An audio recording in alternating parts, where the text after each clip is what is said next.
Hello students, आज के इस वीडियो लेक्चर में हम इकोनॉमिक्स की जो क्वेश्चन बैंक अपलोड हो चुकी है महाराष्ट्र बोर्ड के साइट पर, तो उसी के सॉल्यूशन का नेक्स्ट पार्ट हम सॉल्व करने वाले हैं। तो इसका एक्सप्लेनेशन स्टार्ट करने से पहले मैं आपसे रिक्वेस्ट करूंगी कि अगर अभी तक आपने चैनल को सब्सक्राइब नहीं किया है तो जल्दी से चैनल को सब्सक्राइब कर बेल आइकन बटन को प्रेस कीजिए ताकि आपको लेटेस्ट वीडियो के नोटिफिकेशंस मिलते रहे। एंड वीडियो को लाइक करना एंड शेयर करना नहीं भूलना है डियर स्टूडेंट्स। तो मैक्सिमम ये जो क्वेश्चन है वो इंपॉर्टेंट क्वेश्चन है।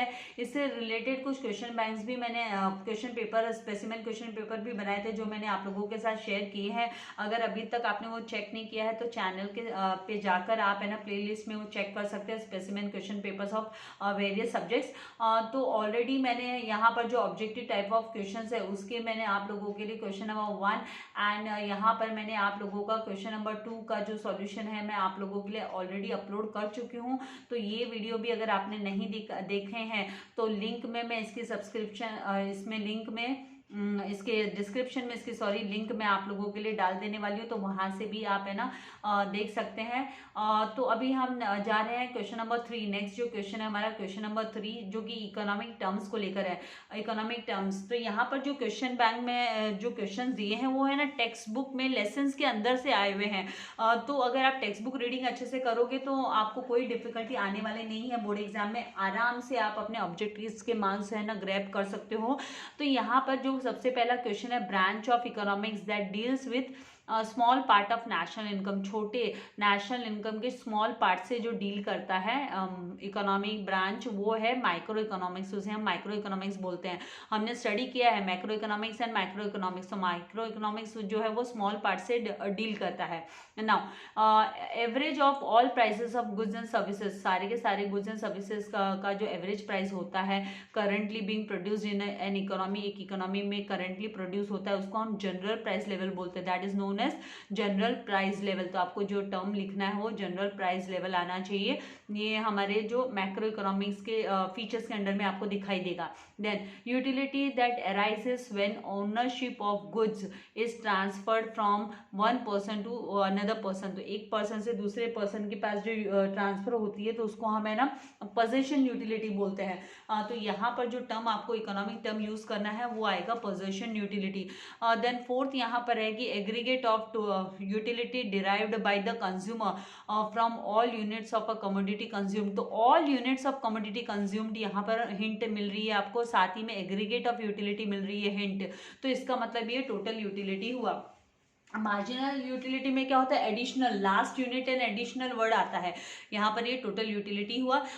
देन फिफ्थ यहाँ पर कि total demand for a commodity, total demand एक किसी कमोडिटी के लिए जो टोटल डिमांड होती है वो जो कि फ्रॉम ऑल द कंज्यूमर्स, सारे के सारे कंज्यूमर्स से जो डिमांड सारे के सारे कंज्यूमर्स जब डिमांड करते हैं at a given price during a given period of time, एक गिवन पीरियड समय सीमा के अंदर जब है ना वो लोग डिमांड करते हैं प्रोडक्ट्स की, तो उसको हम है ना मार्केट डिमांड शेड्यूल बोलते हैं। During a period of time is called as market demand schedule.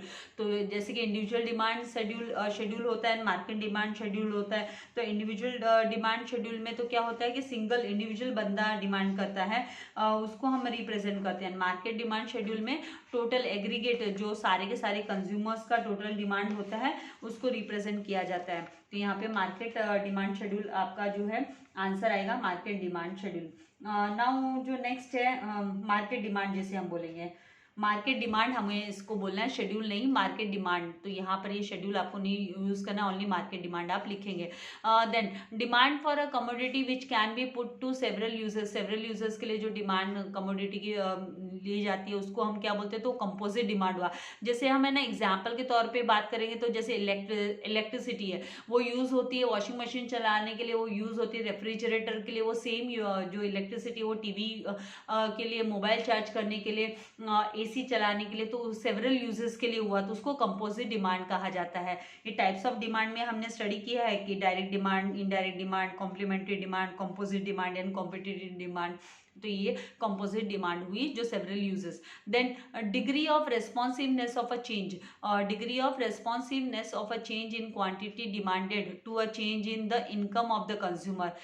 तो ये जो है ना इनकम यहाँ पर वर्ड आया है, income, change in income of the consumer. तो आपको कंफ्यूज नहीं होना है, ये इनकम इलास्टिसिटी होता है।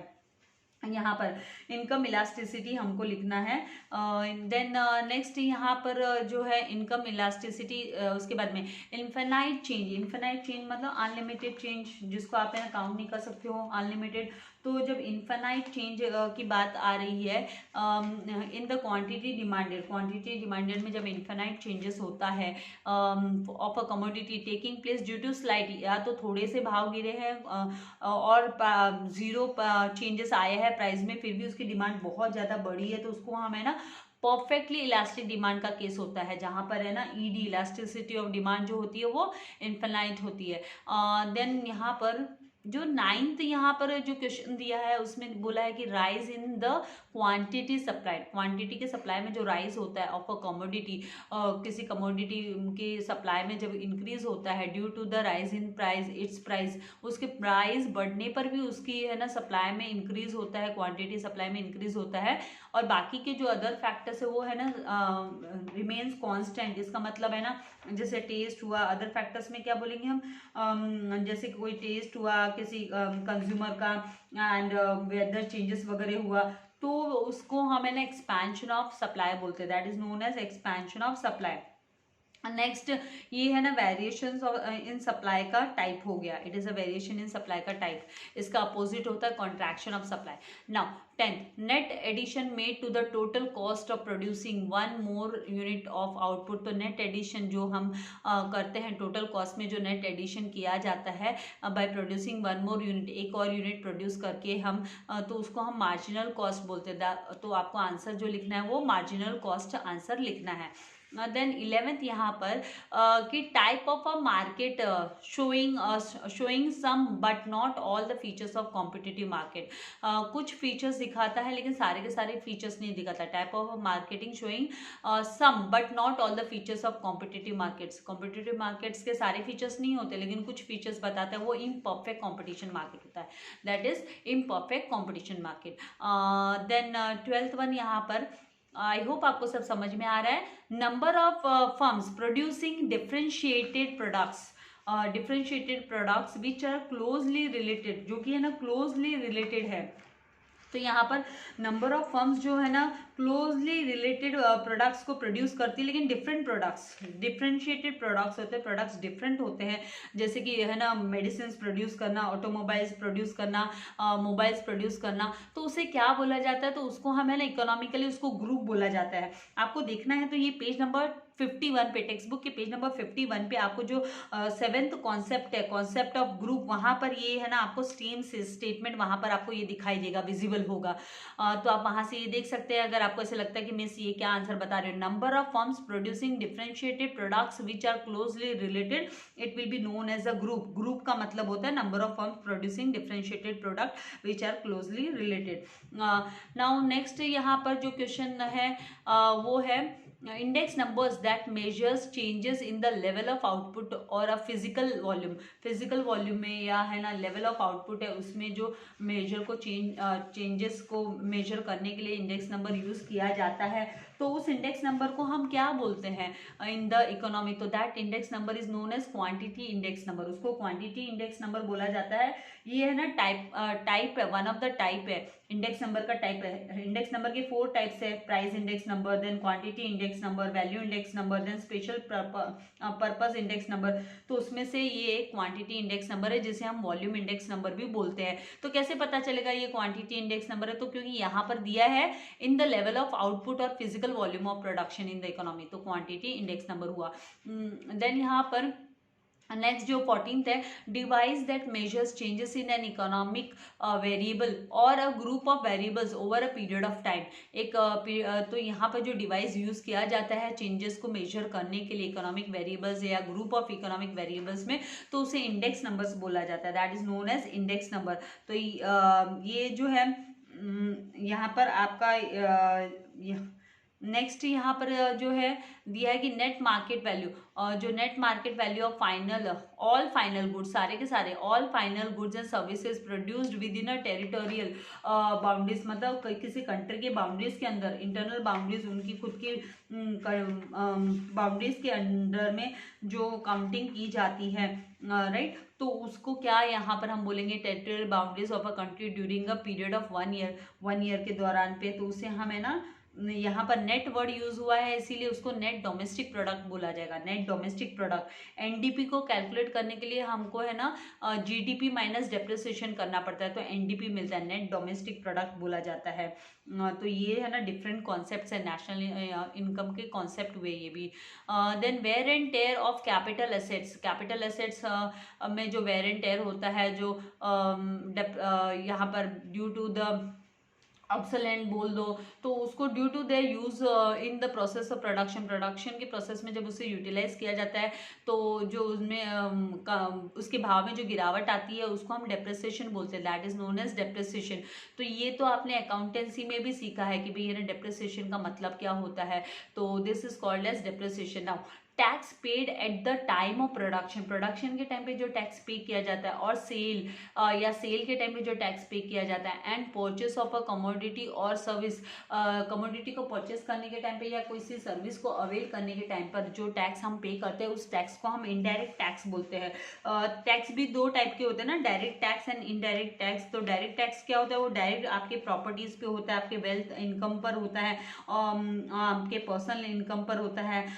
एंड इनडायरेक्ट टैक्स जो होता है वो गुड्स एंड सर्विसेज पे लेवी किया जाता है, तो वो इनडायरेक्टली बर्डन है ना जो है वो टैक्स पेयर्स पे डाला जाता है। नाउ यहाँ पर जो नेक्स्ट यहाँ पर कॉन्सेप्ट है वो है कि पॉलिसी दैट डील्स, जो पॉलिसी डील करती है विद द पब्लिक एक्सपेंडिचर से जो डील करती है, पब्लिक रेवेन्यू से जो डील करती है, एंड पब्लिक डेप्थ से जो डील करती है, तो उस पॉलिसी को हम फिस्कल पॉलिसी बोलते हैं। That policy is known as fiscal policy. तो ये फिस्कल पॉलिसी हुआ। यहाँ पर आपको टेक्स्ट बुक रीडिंग बहुत इंपॉर्टेंट है, बहुत मस्ट है। स्टार्टिंग से मैं आपको टेक्स्ट बुक रीडिंग पे फोकस डाल रही हूँ, लेकिन आप लोग मतलब मुझे पता नहीं कितने स्टूडेंट्स फॉलो कर रहे हैं।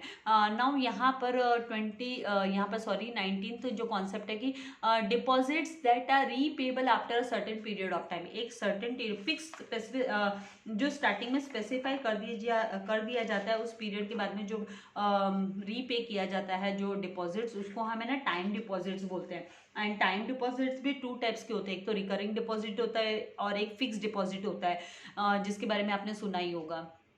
नाउ यहाँ पे 20th टर्म है कि deposits that are 20th term है कि policy that aims at managing the quantity of a money in order to meet the requirement of different sectors, अलग अलग सेक्टर्स जो इकोनॉमी के अलग अलग सेक्टर्स है उनकी रिक्वायरमेंट को पूरा करने के लिए जो पॉलिसी बनाई जाती है, पॉलिसी दैट एम्स, उनका एम होता है कि वो मैनेज करे, मनी की क्वांटिटी को मैनेज करे डिफरेंट सेक्टर्स इकोनॉमी के, and to increase the pace of economic growth, और साथ ही है ना इकोनॉमिक ग्रोथ को भी बढ़ावा दे। तो वो कौन सी पॉलिसी होती है, तो that policy is known as monetary policy, monetary policy. तो ये है ना रोल ऑफ मनी मार्केट के अंडर में आपको ये पॉइंट मिलेगा, इंप्लीमेंटेशन ऑफ मॉनेटरी पॉलिसी के अंडर में रोल ऑफ मनी मार्केट से लिया गया है ये इंप्लीमेंटेशन ऑफ मॉनेटरी पॉलिसी। तो वहां पर ये स्टेटमेंट आपको दिखाई देगा जहां पर policy that aims at managing the quantity of a money in order to meet the requirement of different sectors of the money economy and to increase the pace of economic growth। तो आपको monetary policy लिखना है। Text book reading का suggestion फिर से आपको दूंगी कि टेक्स्ट बुक रीडिंग जरूर कीजिए। नाउ 21st यहाँ पर क्वेश्चन है वो है कि purchase of goods and services, goods and services का जो परचेस है बाय वन कंट्री, एक कंट्री परचेस करती है फ्रॉम अनदर कंट्री, दूसरे कंट्री से परचेस करती है, तो उसको इम्पोर्ट ट्रेड बोला जाता है, that is known as import trade. तो यहाँ पर आपको कैसे पता चलेगा ये इम्पोर्ट ट्रेड है, तो यहाँ पर परचेस वर्ड यूज हुआ है। तो परचेस मतलब खरीदना, खरीदना मतलब इंपोर्ट करना, एक दूसरी कंट्री से खरीद रही है कोई कंट्री तो मतलब वो इंपोर्ट कर रही है। तो इससे आपको हिंट मिलती है कि भाई ये इंपोर्ट ट्रेड है। तो आपको पता है टाइप्स ऑफ ट्रेड के, अब में से import trade, export trade, interport trade है। तो इंपोर्ट ट्रेड मतलब परचेस करना गुड्स एंड सर्विसेज को। देन 22 यहाँ पर दिया हुआ है क्वेश्चन की systematic record of all international economic transactions of a country during a given period of usually a year, एक साल का जो सिस्टमेटिक रिकॉर्ड अवेलेबल रहता है कोई भी कंट्री जो मेंटेन करती है उसे बैलेंस ऑफ पेमेंट्स बोलते हैं, that is known as balance of payments. तो इस तरीके से यहाँ पर आपका ये जो क्वेश्चन नंबर 2 था कि राइट द इकोनॉमिक, यहाँ पर question number 3 give economic terms, तो वो कंप्लीट हुआ। तो आई होप आपको ये कॉन्सेप्ट्स अच्छे से क्लियर हो गए और आप लोग अपने स्टडी पे फोकस करोगे, अभी अपना समय नहीं गवाओगे। एंड नेक्स्ट वीडियो लेक्चर में मैं आप लोगों के लिए find the odd one out लेकर आऊँगी, odd word out find out कर। तो इस पे है ना मेरा काम जारी है आप लोगों के लिए, जैसे जैसे मैं पॉसिबल हो पा रहा है तो मैं आप लोगों के लिए वीडियोस अपलोड कर रही हूँ। तो ज़्यादा से ज़्यादा फ्रेंड्स के साथ आपको शेयर करना है एंड लाइक करना है। और अगर चैनल को सब्सक्राइब नहीं किया तो जल्दी से चैनल को सब्सक्राइब कर लेना है। आपको इसके लिए कोई पेमेंट नहीं करना है, ये फ्री चैनल है आप लोगों के लिए। बेल आइकन बटन को प्रेस कर लेना ताकि आप कोई भी इम्पोर्टेंट अपडेट या कोई भी इम्पोर्टेंट वीडियो आप मिस ना करो, ताकि आपको है ना एग्जाम में अच्छे से मार्क्स मिले, इसीलिए। So all the best, thank you very much, god bless you all dear students.